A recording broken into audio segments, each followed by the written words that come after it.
Hello friends, I'm Pratibha, self-trained narcissistic abuse recovery life coach.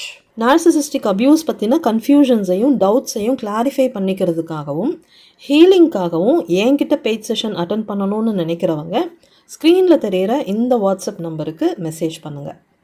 ரீசண்டாக என்னோடய லைஃப்பில் ஒரு சந்தோஷமான விஷயம் நடந்துச்சு. நான் கொஞ்சம் கூட எதிர்பார்க்காத விஷயம். என் சின்ன தங்கச்சியும் நாங்களும் மறுபடியும் ஒன்று சேர்ந்துட்டோம். என்னோடய லைஃப்பில் நடந்த சில கசப்பான விஷயங்களால் என் சின்ன தங்கச்சிக்கிட்டேருந்து நான் கம்ப்ளீட்டாக நோ கான்டாக்ட் மெயின்டைன் பண்ணிகிட்ருந்தேன். என்னோடய லைஃப் ஸ்டோரி வீடியோஸை பார்த்தவங்களுக்கு அந்த ஸ்டோரி ஃபுல்லாக தெரியும். பட் இப்போது நான் அவங்க கூட ஒன்று சேர்ந்துட்டேன் அப்படிங்கிற இந்த நியூஸ் இந்த ஃபுல் ஸ்டோரி தெரிஞ்சவங்களுக்கு கொஞ்சம் ஷாக்கிங்காக இருக்கலாம். ஏன்னா நான் என்னோடய ஃபேமிலிக்கிட்ட இருந்து கம்ப்ளீட்டாக நோ கான்டாக்ட் போயிட்டேன். என்னோடய தங்கச்சி மட்டும் ரேராக அவளாக கால் பண்ணி என்கிட்ட பேசுவாள். பட் நான் அவகிட்ட மினிமல் கான்டாக்ட் மெயின்டைன் பண்ணிகிட்டு இருந்தேன். அண்ட் அந்த வீடியோஸில் என்னோடய சின்ன தங்கச்சி என்னை எப்படியெல்லாம் ஹர்ட் பண்ணியிருக்கா அப்படிங்கிறத பற்றியும் நான் சொல்லியிருக்கேன். இதில் தான் மிகப்பெரிய ட்விஸ்டே இருக்குது. என்ன நடந்துச்சு அப்படிங்கிற விஷயங்களை நான் இந்த பதிவில் ஷேர் பண்ண போகிறேன். அதையெல்லாம் கேட்டுட்டு உங்கள் லைஃப்பில் இந்த மாதிரி நடக்குதா அப்படின்னு யோசித்து பார்த்து உடனே நீங்களும் உஷாராயிக்கோங்க. நான் மெயினாக அதுக்காக தான் இந்த வீடியோவே இப்போ பண்ணிகிட்ருக்கேன். பார்த்திங்கன்னா லாஸ்ட் மந்த்து, அதாவது ஜனவரி 2026 ஃபஸ்ட் வீக் அப்போது என்னோடய சின்ன தங்கச்சி எங்கள் வீட்டுக்கு வர்றா. வந்துட்டு ஒரு ஃபங்க்ஷனுக்கு இன்வைட் பண்ணுறா. என் மேலே இருக்கிற கோவத்தில் வராமல் இருந்துடாதீங்க.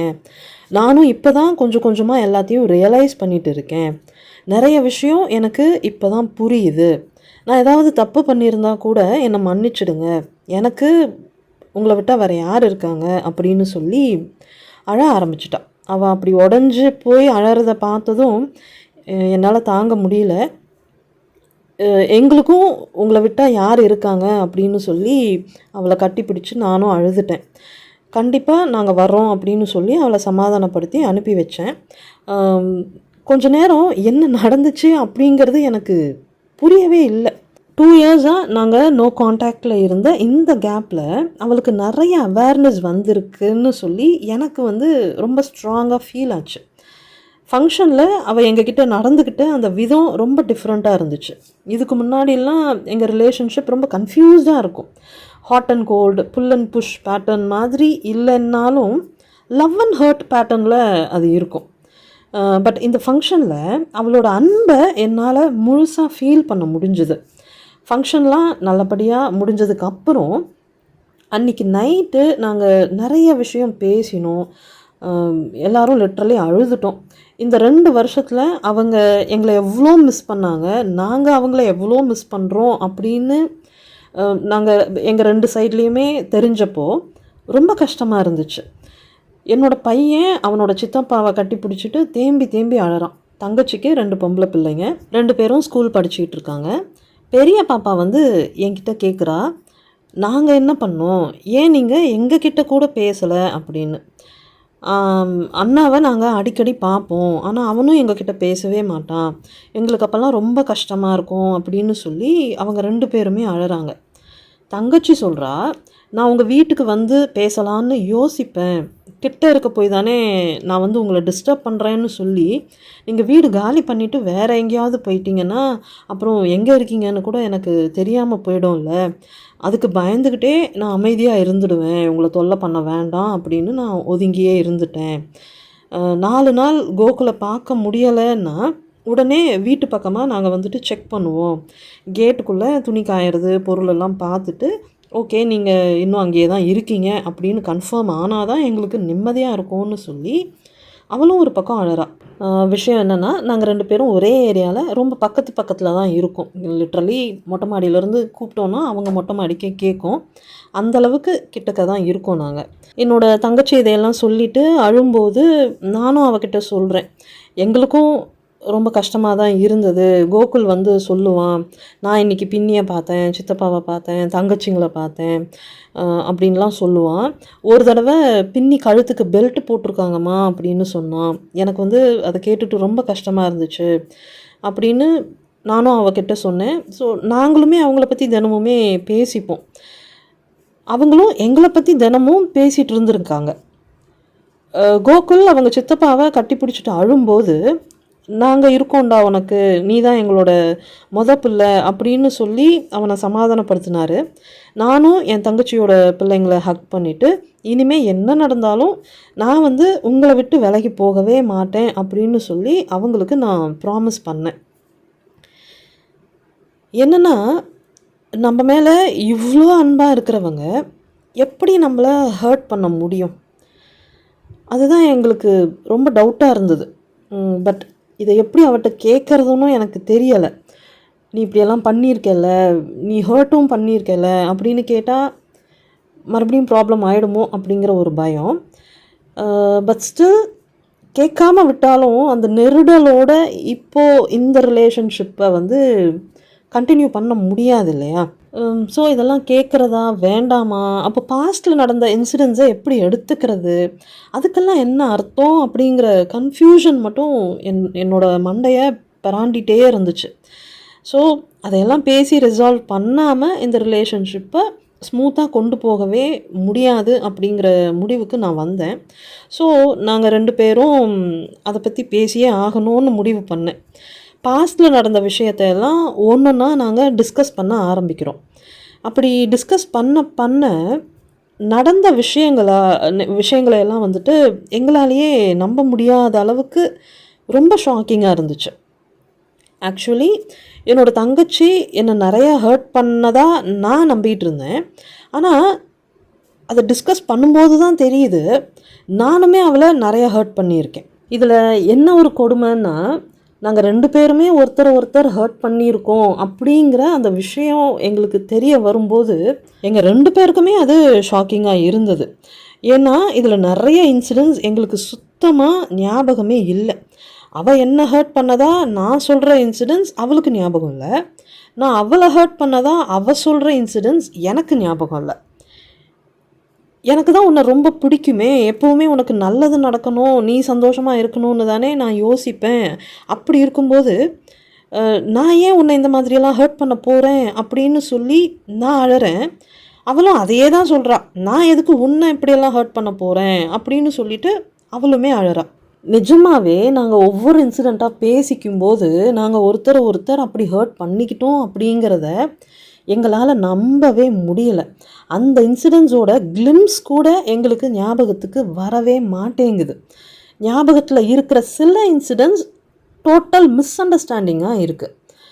டீப்பாக அனலைஸ் பண்ணும்போது இதில் எங்கள் அம்மா அப்படின்னு சொல்லப்படுற அந்த கேரக்டர் இருக்கு இல்லையா, எவ்வளோ க்ரூயலாக எங்கள் 2 பேரையும் வச்சு விளையாடிருக்காங்க அப்படிங்கிறது தான் எங்களுக்கு தெளிவாக புரிஞ்சுது.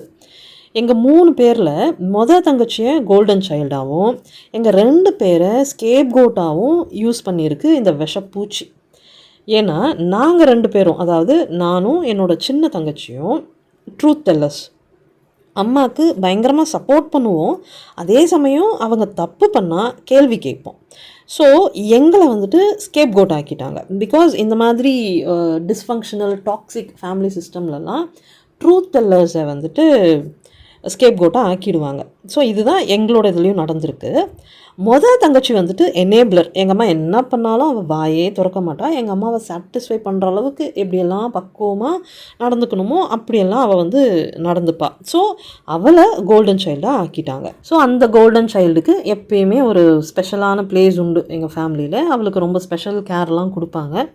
எங்கள் 2 பேரை டோட்டல் ஃபேமிலியோட கேர்டேக்கர்ஸாக க்ரூம் பண்ணிட்டாங்க.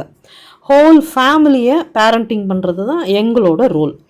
ஆனால் நாங்கள் ட்ரூத் டெல்லர்ஸாக இருக்கிறதுனால எங்கள் 2 பேருக்கும் நடுவில் பாண்டிங் க்ரியேட் ஆச்சுன்னா நிறைய விஷயம் நாங்கள் டிஸ்கஸ் பண்ணி தெளிவாயிடுவோம் இல்லையா. நாங்கள் 2 பேரும் ஒருத்தருக்கு ஒருத்தர் சப்போர்ட் பண்ணிப்போம். இது நடந்துட்டால் இந்த விஷப்பூச்சியோட சப்ளைக்கும் சர்வைவலுக்கும் பிரச்சனை வந்துடும். ஸோ நாங்கள் ஒன்று சேரக்கூடாதுங்கிறதுல இந்த விஷப்பூச்சி ரொம்ப தெளிவாக இருந்திருக்கு.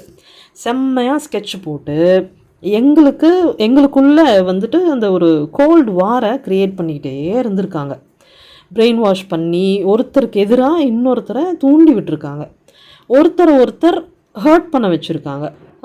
ஆக்சுவலி இந்த மாதிரி டாக்ஸிக் ஃபேமிலி சிஸ்டமில் டாக்ஸிக்காக இருக்கிற அந்த பேரண்ட் வந்துட்டு சிப்ளிங்ஸை பிரித்து வச்சு இந்த மாதிரி பிரித்தாளும் சூழ்ச்சி பண்ணுவாங்க. அது இயல்பாக நடக்கிற விஷயந்தான். ஆனால் எங்கள் விஷயத்தில் என்ன நடந்திருக்கு அப்படின்னு பார்த்தீங்கன்னா, எங்களுக்குள்ள மேலோட்டமாக எவ்வளோதான் இந்த கோல்டு வார் ஒன்று போயிட்டு இருந்தாலும், இந்த விஷப்பூச்சி அதை க்ரியேட் பண்ணிக்கிட்டு இருந்தாலும், அடிக்கடி நாங்கள் வந்து க்ளோஸ் ஆகிடுவோம். ரொம்ப டீப்பாக நிறையா விஷயங்களை டிஸ்கஸ் பண்ணுவோம். ஒன்றுமே இல்லாத விஷயத்தை பற்றி எதுக்கு தான் இவ்வளோ பேசுவீங்களோ தெரியலை, பேசி பேசி ஒன்றுமே இல்லாததை பிரச்சனைக்குள்ளே கொண்டு போய் நிறுத்திடுவீங்க அப்படின்னு சொல்லி இந்த விஷப்பூச்சி வந்து எங்களை திட்டும். அந்த அளவுக்கு நாங்கள் வந்து ஒரு விஷயத்தை ரொம்ப டீப்பாக பேசி பேசி ஆராய்ச்சி பண்ணிட்டு உட்காந்துக்கிட்டு இருப்போம். இந்த மாதிரி நாங்கள் க்ளோஸ் ஆகும்போதெல்லாம் ஏதாவது கலகம் பண்ணி எங்களை பிரித்து விட்டுருவாங்க. அது மட்டும் இல்லாமல் ஹர்ட் பண்ணுற, அதாவது ஒருத்தர் ஹர்ட் பண்ணிக்கிற அளவுக்கு ட்ரிகர் பண்ணி விட்டுருக்காங்க. அப்படி நாங்கள் ஒருத்தர் ஹர்ட் பண்ணிக்கிட்ட அந்த இன்சிடென்ட்ஸ் எங்களுக்கு செலக்டிவ் அம்னீஷியாவில் மறந்து போயிடுச்சு. இந்த செலக்டிவ் அம்னீஷியா பற்றி நான் நம்ம சேனல்லே ஒரு வீடியோ டீட்டெயில்டாக போட்டிருக்கேன்.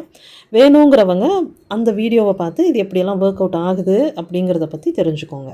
இப்போது அந்த ஹர்ட் பண்ணிக்கிட்ட அந்த இன்சிடென்ட்ஸ் அது எதுக்காக எங்களுக்கு மறந்து போகுது அப்படின்னு பார்த்தீங்கன்னா, எங்களுக்கு ஆக்சுவலி ஒருத்தர் மேலே ஒருத்தருக்கு ரொம்ப ஜென்யூனாக அன்பு இருக்குது.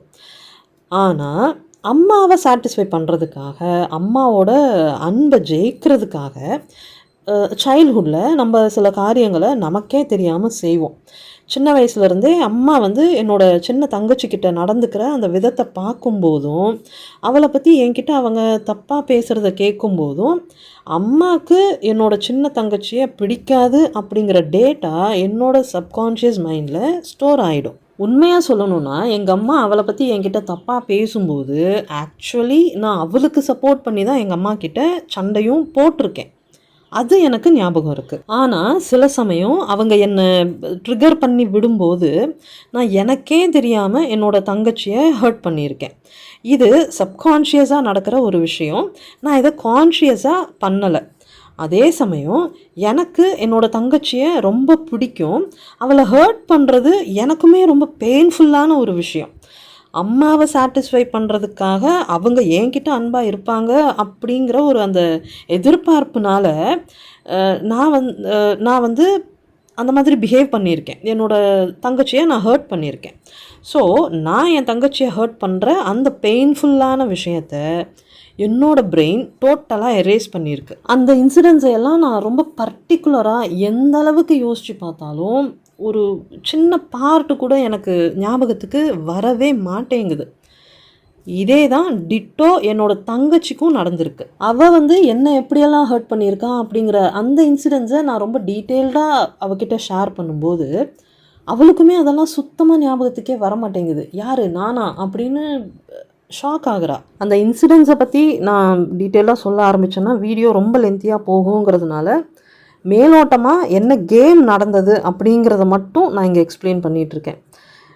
மொத்தத்தில் என்னோடய தங்கச்சி என்ன ஹர்ட் பண்ணுறான்னு நான் நினச்சிக்கிட்டு இருக்கேன். அவள் மேலே எனக்கு இருக்கிற அன்பால் நான் அந்த ஹர்ட்டை தாங்கிக்கிறேன். இன்னொரு ஆங்கிளில் நான் என்னோடய தங்கச்சியை ஹர்ட் பண்ணுறதா அவள் நினச்சிக்கிட்டு இருக்கா. என் மேலே அவளுக்கு இருக்கிற அந்த அன்பால் அவளும் வந்து நான் பண்ணுற அந்த ஹர்ட்டையெல்லாம் தாங்கிக்கிறாள். இவ்வளோ வருஷமாக இந்த க்ரூவலான கேமை இந்த விஷப்பூச்சி வந்து கண்டினியூஸாக விளையாடிட்டு இருந்திருக்கு. எங்கள் 2 பேரையும் ஒருத்தருக்கு அகெயின்ஸ்டாக இன்னொருத்தரை ஏவி விட்டு சப்ளை எடுத்திருக்காங்க. சில இன்சிடென்ட்ஸ் ஞாபகம் இருக்குது. ஆனால் அந்த இன்சிடென்ட்ஸை வந்து நாங்கள் 2 பேருமே தப்பாக புரிஞ்சுக்கிட்டு இருக்கோம். எல்லா இன்சிடென்ட்ஸை பற்றியும் ரொம்ப டீட்டெயில்டாக உட்காந்து பேசும்போது தான் அந்த விஷப்பூச்சி எந்த அளவுக்கு எங்களை எக்ஸ்ப்ளாய்ட் பண்ணியிருக்கு அப்படிங்கிறது எங்களுக்கு புரிஞ்சுது. சில ஹர்ட்ஃபுல்லான இன்சிடென்ட்ஸை பற்றியெல்லாம் நான் அவகிட்ட வந்து சொல்கிறத விரும்பலை. போதும், தெரிஞ்ச வரைக்கும் போதும் அப்படிங்கிற மாதிரி நான் நிறுத்திக்கிட்டேன். ஏன்னா ஒரு இன்சிடெண்ட்டாக உள்ளே போகும்போது அது 2 பேருக்குமே ரொம்ப வலிக்குது.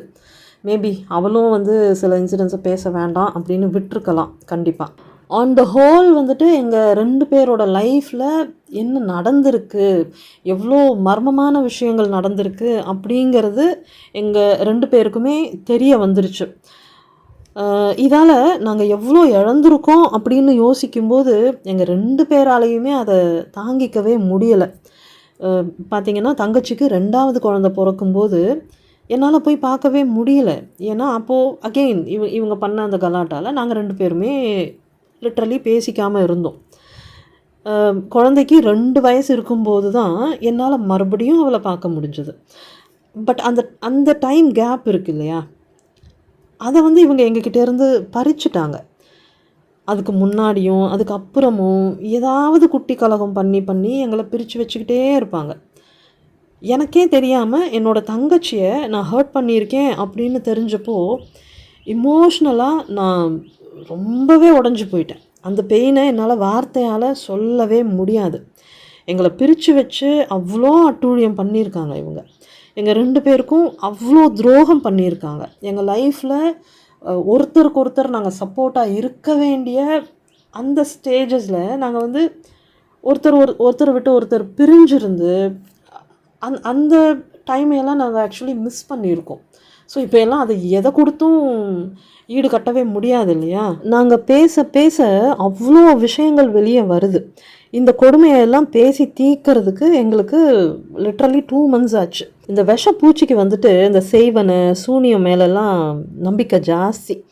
எங்கள் அப்பாவை கண்ட்ரோல் பண்ணுறதுக்காக ஏதாவது ஒன்று பண்ணிக்கிட்டே இருப்பாங்க. அதை நாங்களே பார்த்துருக்கோம். அப்போது கண்டிப்பாக எங்களை கண்ட்ரோல் பண்ணுறதுக்காகவும் அவங்க ஏதாவது பண்ணியிருப்பாங்க இல்லையா. இந்த செய்வனை சூனியம் இதெல்லாம் உண்மையா பொய்யா அப்படிங்கிற விஷயத்துக்குள்ளே நம்ம போகவே வேண்டாம். ஆனால் இந்த நச்சுகள் அவங்களோட தேவையை பூர்த்தி பண்ணிக்கிறதுக்காக துணிஞ்சு என்ன வேணாலும் பண்ணுறாங்க. இந்த செய்வனை சூனியத்தை கூட அவங்க வந்து கையில் எடுக்கிறாங்க அப்படிங்கிறத தான் நம்ம புரிஞ்சுக்கணும். நான் வந்து 2021 இவங்களை என்னோடய லைஃப்லேருந்து விரட்டி அடிச்சிட்டேன். தங்கச்சிக்கிட்டையும் அப்போவே நான் வந்து இவங்களை பற்றி வார்ன் பண்ணியிருக்கேன். ஆனால் அந்த சமயத்தில் அவளுக்கு அந்த அவேர்னஸ் ஃபுல்லாக வரலை. அஃப்கோர்ஸ் அப்போ புரிஞ்சுக்கிட்டாலே தவிர அவள் வந்து அதை ப்ராப்பராக ரிசீவ் பண்ணிக்கல. போன வருஷம் என்ன நடந்துச்சுன்னு பார்த்தீங்கன்னா, அவளுக்கு ஒரு ஆக்சிடெண்ட் ஆகி தலையில் பெருசாக அடிபட்டு அது ஒரு பெரிய ரணகலமாயிருக்கு. அந்த விஷயத்த என்னோடய தங்கச்சி 3 நாள் கழித்து தான் என்கிட்ட சொல்கிறா. அதுக்குள்ளே அவள் டிஸ்சார்ஜ் ஆகி வீட்டுக்கே வந்தாச்சு. சொன்ன உடனே நாங்கள் போய் பார்த்துட்டு வந்தோம். ஆனால் அப்போ இருந்த மன வருத்தத்தில் நான் மறுபடியும் அவளை போய் பார்க்கவே இல்லை. அதையெல்லாம் இப்போ நினச்சி பார்க்கும்போது நம்ம ஏன் மறுபடியும் போய் அவளை பார்க்கவே இல்லை அப்படின்னு என் மேலே எனக்கே ரொம்ப கோபம் வருது. நான் அப்படியெல்லாம் நடந்துக்கிட்டதை நினச்சா எனக்கு ரொம்ப கஷ்டமாக இருக்குது. இதில் என்ன கொடுமைன்னா, அவளுக்கு ஆக்சிடெண்ட் ஆன அந்த சமயத்தில் கூட இந்த விஷப்பூச்சி வந்துட்டு அவ்வளோ மோசமாக பிஹேவ் பண்ணியிருக்கு. ஆக்சிடெண்ட் ஆன அன்னைக்கு ஹாஸ்பிட்டலில் இருக்கும்போது அந்த அதிர்ச்சியில் எப்படி ஆக்சிடெண்ட் ஆச்சு அப்படின்னு சொல்லி திரும்ப திரும்ப ஒரே கேள்வியை தங்கச்சி வந்து கேட்டுக்கிட்டே இருந்திருக்கா. இவங்க நடு பொண்ணுக்கு கால் பண்ணிவிட்டு, அதாவது என்னோடய பெரிய தங்கச்சிக்கு கால் பண்ணிவிட்டு, இவளுக்கு பைத்தியம் பிடிச்சிருச்சு போல், கேட்ட கேள்வியையே திரும்ப திரும்ப கேட்டுக்கிட்டு இருக்கா அப்படின்னு சொல்லியிருக்காங்க. நியாயப்படி பார்த்தா ஒரு அம்மாவுக்கு அந்த சமயத்தில் பயமும் பதட்டமும் தான் அதிகமாக இருக்கும் இல்லையா. யார்கிட்டையாவது சொல்லும்போது கூட ஐயோ கேட்டதையே திரும்ப திரும்ப கேட்டுக்கிட்டு இருக்காளே, எனக்கு ரொம்ப பயமாக இருக்குது அப்படின்னு தானே அந்த அந்த கன்சர்னோட தானே அவங்க பேசுவாங்க. ஆனால் இவங்க வந்து எந்த அளவுக்கு க்ரூயலாக பேசியிருக்காங்கன்னு பாருங்கள். ஒரு கன்சர்னே இல்லாமல் இவளுக்கு பைத்தியம் பிடிச்சிருச்சு போல் அப்படின்னு கமெண்ட் பண்ணியிருக்காங்க, கிரிட்டிசைஸ் பண்ணியிருக்காங்க. இதில் இன்னொரு கொடுமை என்னென்னா, வீட்டுக்கு வந்து 4வது நாளே என்னால் சமைக்க முடியாது, நீங்களே பார்த்துக்கோங்க அப்படின்னு சொல்லிட்டாங்களாம். தலையில் போட்ட அந்த தையலை கூட பிரிக்கலை, எந்திரிச்சு நடக்கக்கூட முடியாத கண்டிஷனில் தான் தங்கச்சி வந்து இருக்கா. சமைக்க மாட்டேன்னு சொன்னால் என்ன பண்ண முடியும்? சரி விடுங்க அப்படின்னு சொல்லிட்டு அவளோட 2 பொம்பளை பிள்ளைங்களை வச்சு ஹெல்ப் பண்ண சொல்லி எப்படியோ மேனேஜ் பண்ணியிருக்காங்க. அந்த குழந்தைங்க தடுமாறி வேலை செய்கிறத இவங்க உட்காந்து வேடிக்கை பார்த்துக்கிட்டு இருந்திருக்காங்க. ஒரு 2 நாள் நல்லா வேடிக்கை பார்த்துட்டு 2 நாள் கழித்து அவங்களோட அந்த கோல்டன் சைல்டு வீட்டுக்கு கிளம்பி போயிட்டாங்க. அங்கே 2 நாள் இருந்துட்டு ரிட்டர்ன் வந்திருக்காங்க. வந்துட்டு ஒன்றுமே நடக்காத மாதிரி இன்றைக்கி என்னம்மா சமைக்கட்டும் அப்படின்னு கேட்டு மறுபடியும் மேனிப்புலேட் பண்ணியிருக்காங்க. இந்த இன்சிடெண்ட்டுக்கு அப்புறம் தான் என்னோட சின்ன தங்கச்சிக்கு இந்த விஷப்பூச்சியோட சுயரூபம் கொஞ்சம் கொஞ்சமாக புரிய ஆரம்பிச்சிருக்கு. அதுக்கப்புறம் தான் அவளும் நிறைய விஷயங்களை ப்ராசஸ் பண்ணி அவங்கக்கிட்ட பவுண்ட்ரிஸை செட் பண்ணியிருக்கா. அவங்கக்கிட்ட இருந்து எமோஷ்னலாக விலகி அவங்கள வந்து ப்ராப்பராக எப்படி டீல் பண்ணமோ அப்படி டீல் பண்ணுறதுக்கு ஸ்டார்ட் பண்ணியிருக்கா. அதுக்கப்புறம் நாங்கள் வந்து மறுபடியும் பேச ஆரம்பித்து எங்களுக்குள்ளே இருந்த அந்த மிஸ் அண்டர்ஸ்டாண்டிங்கை நாங்கள் சரி பண்ணிக்கிட்டோம். இந்த ப்ராசஸில் 2வது தங்கச்சியோட சாயமும் வெளுத்து வேஷம் கலைஞ்சு போச்சு. அவள் வந்து அவளோட பெனிஃபிட்ஸ்க்காக இவ்வளோ வருஷமாக நடிச்சுக்கிட்டு இருந்திருக்கா. இதில் இன்னொரு இன்ட்ரெஸ்டிங்கான ஸ்டோரி என்னன்னு பார்த்தீங்கன்னா, கிட்டத்தட்ட ஒரு 15 வருஷமாக இந்த விஷப்பூச்சி வந்துட்டு என்னோட பெரிய தங்கச்சி கூட தான் ஸ்டே பண்ணியிருந்தாங்க. எதுக்குன்னு கேட்டிங்கன்னா, நடு பொண்ணு அதாவது என்னோட பெரிய தங்கச்சி வேலைக்கு போயிட்டு இருந்தா. அவளோட குழந்தைங்கள பார்த்துக்கிறதுக்கும் மற்ற எல்லா வேலைக்கும் அவங்கள வந்து அவள் யூஸ் பண்ணிக்கிட்டா. இவங்களும் அந்த மாதிரி வேலை செஞ்சு செஞ்சு உடம்பு முடியாமல் போகிற ஸ்டேஜில் எங்ககிட்ட வந்து ரெஸ்ட் எடுத்துகிட்டு மறுபடியும் அங்கே போயிடுவாங்க. கிட்டத்தட்ட 15 வருஷத்துக்கு மேலே அவங்கள நல்லா இந்த மாதிரியெல்லாம் யூஸ் பண்ணிவிட்டு அவங்களுக்கு வயசானதும் ரொம்ப நாசூக்காக தங்கச்சிக்கிட்ட அனுப்பி விட்டுட்டா. அவங்களும் இங்கே வந்து நல்லா செட்டில் ஆகிட்டாங்க. அந்த சமயத்தில் தான் இந்த இன்சிடெண்ட்டெல்லாம் நடக்குது. இந்த ஆக்சிடெண்ட்டு அது இது எல்லாமே நடக்குது. இவங்களும் அவ்வளோ க்ரூயலாக பிஹேவ் பண்ணியிருக்காங்க. அப்போ கூட அம்மாவாச்சே பார்த்து தானே ஆகணும் அப்படிங்கிற நல்ல எண்ணத்தோட அவங்களுக்கு தனியாக ரூமெல்லாம் செட் பண்ணி கொடுத்துருக்கா. பாம்புக்கு பாலை வச்சாலும் அதை குடிச்சிட்டு நன்றியோட வாலாட்டவா போகுது. அது புத்தியை தானே காட்டும். ஆஸ் யூஷுவல் இவங்களும் தொடர்ந்து mental abuse, emotional abuse, financial abuse எல்லாமே பண்ணிக்கிட்டு தான் இருந்திருக்காங்க. இப்போ ப்ரெசண்ட்லேயுமே அதெல்லாம் கண்டினியூ ஆகிட்டு தான் இருக்குது. அவங்க எல்லா அப்யூஸையுமே பண்ணிக்கிட்டு தான் இருக்காங்க. பட் இப்போ என்னென்னா, நானும் அவங்களோட பொண்ணு தான் இல்லையா, ஸோ நீ எப்படியோ டீல் பண்ணிக்கோ அப்படின்னு அவங்கள மொத்தமாக தங்கச்சி தலையில் கட்டுறது நியாயம் இல்லை. ஸோ இப்போ நானுமே வந்துட்டு அவளுக்கு சப்போர்ட் பண்ணிகிட்டு இருக்கேன். நாங்கள் 2 பேரும் சேர்ந்து ஒரு மாதிரி அதை சமாளிச்சுக்கிட்டு இருக்கோம். இப்போது இந்த டாக்ஸிக் மதர் அண்ட் அவங்களோட 3 பொண்ணுங்க எங்கள் விஷயத்தில் என்ன நடந்துச்சு அப்படிங்கிறத ரொம்ப ப்ரீஃபாக சொல்லணுன்னா, என்னையும் என்னோட சின்ன தங்கச்சியையும் ஐசோலேட் பண்ணிவிட்டு ஒன்று சேர விடாமல் பண்ணிவிட்டு எங்களை ஸ்கேப் கோட்டாக யூஸ் பண்ணியிருக்காங்க. எங்கள் 2 பேர்கிட்டையும் அவங்களோட கோல்டன் சைல்டை பற்றி ரொம்ப பாவமாக பேசி பேசி சிம்பத்தியை க்ரியேட் பண்ணி அந்த கோல்டன் சைல்டுக்கு எங்கள் 2 பேரையும் பேரண்ட் ரோல் ப்ளே பண்ண வச்சுருக்காங்க. ப்ளஸ் எங்கள் அம்மாவுக்குமே நாங்கள் வந்து பேரண்ட் ரோல் ப்ளே பண்ணிகிட்டு இருந்தோம். நாங்கள் 2 பேருமே இந்த விஷப்பூச்சிக்கும் அவங்களோட அந்த கோல்டன் சைல்டுக்கும் ஃபினான்ஷியலாகவும் எமோஷ்னலாகவும் அவ்வளோ சப்போர்ட் பண்ணியிருக்கோம். அந்த 2 நச்சுகளும் சேர்ந்து எங்கள் 2 பேரை ஸ்கேப் கோட்டாக யூஸ் பண்ணி அந்த அளவுக்கு எக்ஸ்ப்ளாய்ட் பண்ணியிருக்காங்க, சுரண்டி இருக்காங்க. இதில் எங்கள் 2 பேருக்குமே ஒருத்தரோட சப்போர்ட் இன்னொருத்தருக்கு கிடைக்கவே கூடாது அப்படிங்கிறதுல ரொம்ப தெளிவாக இருந்திருக்காங்க. எங்கள் 2 பேருக்குள்ளேயும் இருக்கிற அந்த அன்பு ஒருத்தருக்கு ஒருத்தர் தெரியாமல் இருக்கிற மாதிரி கேமை வந்து ரொம்ப தந்திரமாக ப்ளே பண்ணியிருக்காங்க. ஒருவேளை எனக்கும் என்னோட கடைசி தங்கச்சிக்கும் கடைசி வரைக்கும் இந்த உண்மையெல்லாம் தெரியாமல் போயிருந்தா என்ன நடந்திருக்கும்? நிஜமாகவே இந்த ஏரியாவை விட்டு காலி பண்ணிட்டு போகிறதுக்கு நான் நிறைய வாட்டி எஃபர்ட்ஸ் போட்டிருக்கேன். வேறு ஏரியாவில் போய் வீடு தேடி இருக்கேன். ஆனால் அது எதுவுமே ஒர்க் அவுட் ஆகலை. எங்களால் இந்த வீட்டை காலி பண்ணவே முடியலை. அதுக்காக நான் இன்றைக்கி ரொம்பவே சந்தோஷப்படுறேன். யூனிவர்ஸ்க்கு நான் தினம் தேங்க் பண்ணிக்கிட்டே இருக்கேன். நல்ல வேலை எனக்கு அதெல்லாம் ஒர்க் அவுட் ஆகாமல் போனதுனால நான் இங்கேயே இருக்க வேண்டிய ஒரு சூழல் இருந்ததால் அவளால் என்னை வந்து பார்க்க முடிஞ்சுது. நாங்கள் 2 பேரும் பேச முடிஞ்சுது. எங்களுக்குள்ளே இருந்தால் அந்த மிஸ் அண்டர்ஸ்டாண்டிங் அதெல்லாம் கிளியர் பண்ணிக்க முடிஞ்சுது. ஒருவேளை நான் இந்த வீட்டை காலி பண்ணிவிட்டு வேறு எங்கேயாவது போய் செட்டில் ஆகிட்டு இருந்தா எங்கள் 2 பேருக்கும் நடுவில் இருக்கிற இந்த அழகான உறவு அப்படியே மறைஞ்சு போயிருக்கும். எனக்கு அவள் மேலே எவ்வளோ அன்பு இருக்குது அப்படிங்கிற விஷயமே அவளுக்கு தெரியாமலே போயிருக்கும். நான் அவளை மொத்தமாக வெறுத்துட்டு போயிட்டதாக தான் அவள் நம்பிக்கிட்டு இருந்திருப்பா. அதே மாதிரி அவளுக்கு என் மேலே எவ்வளோ அன்பு இருக்குது அப்படிங்கிற அந்த விஷயமும் எனக்கு தெரியாமலேயே போயிருக்கும். அவளும் என்ன வெறுக்கிறா அப்படின்னு தான் நானுமே கடைசி வரைக்கும் நம்பிக்கிட்டு இருந்திருப்பேன். இந்த வீடியோவில் சில இடத்துல நான் திக்கி பேசுகிறத கவனிச்சிருப்பீங்கன்னு நினைக்கிறேன். இது வந்து நார்சிசிஸ்டிக் அப்யூஸ்னால் ஏற்படுற ஒரு பாதிப்பு. ஆக்சுவலி நான் ரொம்ப இமோஷ்னல் ஆகும்போது எனக்கு வந்து இந்த மாதிரி திக்க ஆரம்பிச்சிடும். இந்த வீடியோலையே நான் நிறையா கட் பண்ணி நான் திக்கிற இடங்களை வந்து கட் பண்ணி நான் மறுபடியும் ரெக்கார்ட் பண்ணிகிட்டு இருக்கேன். சில இடங்கள் வந்து ரொம்ப கம்மியாக இருக்கிறதுனால அதை அப்படியே விட்டுட்டேன். இந்த நார்சிசிஸ்டிக் அப்யூஸ்னால எனக்குமே ஏகப்பட்ட ஹெல்த் இஷ்யூஸ் இருக்குது. இந்த மாதிரி பிரச்சனைகளும் இருக்குது. ப்ளஸ் என்னோடய தங்கச்சிக்குமே வந்துட்டு ஏகப்பட்ட ஹெல்த் இஷ்யூஸ் இருக்குது. அவளுமே நிறைய ப்ராப்ளம்ஸை கோ த்ரூ பண்ணிகிட்ருக்கா. எங்கள் 2 பேருக்குமே வந்து சரி பண்ணவே முடியாத அளவுக்கான க்ரானிக் டிசீஸ் வந்து இருக்குது. ஆனால் இந்த விஷக்கிருமி பார்த்திங்கன்னா, இந்த விஷப்பூச்சி பார்த்திங்கன்னா, ஜஸ்ட் ஒரு யூரினரி இன்ஃபெக்ஷனுக்காகவே டாக்டர்கிட்ட ஓடி போயிட்டு 5000 10,000 செலவு வச்சுருவாங்க. சின்னதாக தலைவலி காய்ச்சல் வந்தால் கூட டாக்டர்கிட்ட போயிட்டு எல்லா டெஸ்ட்டும் எடுத்துடணும். செலவு வைக்காமல் விடவே மாட்டாங்க. பட் எங்களுக்கு இவ்வளோ ஹெல்த் இஷ்யூஸ் இருக்கிறத பற்றி அவங்களுக்கு துளி கூட கன்சர்னே இருக்காது. இப்போது இந்த ரியல் லைஃப் இன்சிடென்ட்ஸ் எல்லாம் கேட்டுட்டு நீங்கள் என்ன பண்ணணும்னா, இந்த மாதிரி பேட்டர்ன் உங்கள் லைஃப்பில் நடந்துக்கிட்டு இருக்கா அப்படின்னு கவனிக்கணும். உங்கள் சிப்ளிங்கை பற்றி உங்களோட பேரண்ட்ஸ் உங்ககிட்ட தப்பாக பேசுகிற பட்சத்தில் கண்டிப்பாக உங்களை அந்த சிப்ளிங்க்கு அகெயின்ஸ்டாக யூஸ் பண்ணுறாங்கன்னு அர்த்தம்.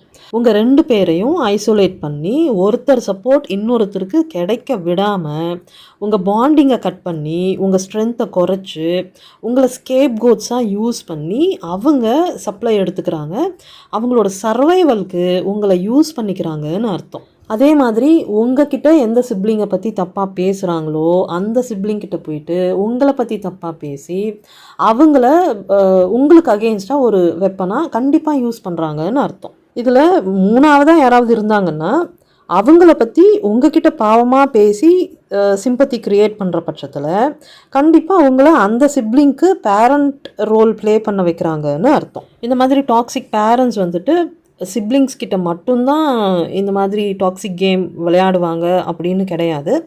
சிப்ளிங்ஸை தாண்டி மற்ற க்ளோஸ் ரிலேஷன்ஷிப்ஸையும் இந்த நச்சுகள் எக்ஸ்ப்ளாய்ட் பண்ணுவாங்க. ஒருத்தர் மேலே ஒருத்தர் அன்பாக இருக்கிற 2 பேரை சேரவே விடாமல் பிரித்து வச்சு கஷ்டப்படுத்துவாங்க. ஒருத்தரோட சப்போர்ட் இன்னொருத்தருக்கு கிடைக்காத அளவுக்கு பக்காவாக ஸ்கெட்ச் போடுவாங்க. ஸோ உங்கள் லைஃப்பில் நார்சிசிஸ்ட் என்ன மாதிரி கேம்லாம் விளையாடிட்டுருக்காங்க அப்படிங்கிறத கவனித்து பாருங்கள். இதில் உங்களுக்கு ஏதாவது டவுட்ஸ் வர்ற பட்சத்தில் அந்த கன்ஃபியூஷன்ஸை கிளாரிஃபை பண்ணிக்கிறதுக்காக என்கிட்ட பேஜ் செஷன் எடுக்கணும்னு நினைக்கிறவங்க ஸ்க்ரீனில் தெரிகிற இந்த வாட்ஸ்அப் நம்பருக்கு மெசேஜ் அனுப்புங்க. பத்திரமா இருங்க, பாதுகாப்பாக இருங்க, சந்தோஷமாக இருங்க. Bye friends.